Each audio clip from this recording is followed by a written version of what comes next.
hard one to take. Thought we played well enough to win, and we played also poor enough to give it away. So, obviously, we had opportunities at the free throw line to win the game in relatively easy fashion. Thought that, we battled, but we met the enemy tonight, and the enemy was us. I thought that was a game that, unfortunately, we had opportunities to win, and we did not take care of it.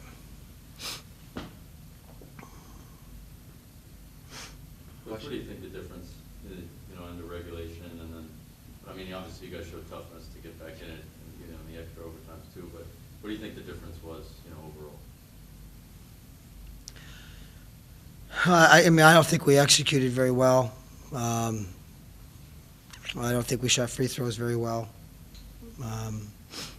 We had a foul to give at the end of regulation, and they got the ball underneath, and we're telling everybody to foul, and they take 4 dribbles backwards with 5 seconds left, and we don't. There's stuff like that where we just did not execute. And in a tough ball game against a good basketball team in this league, you're going to end up paying the price, and we ended up at the short end of it. Coach, in the second overtime, it appeared that Criddle fouled out of the game, and you're drawing up a play over there, and then they tell you that Criddle did at the end of the timeout. Do you feel like you were drawing something up, maybe to work in the low post with him out, and you get kind of messed out of it?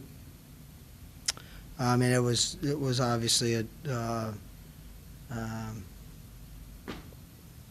miscommunication with the officials. One called one called the other way. It is what it is. He was back in the game.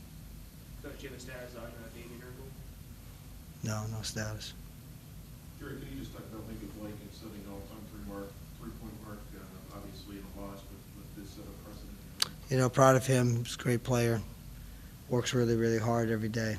Probably the hardest working kid I've ever coached. Anything else, Coach?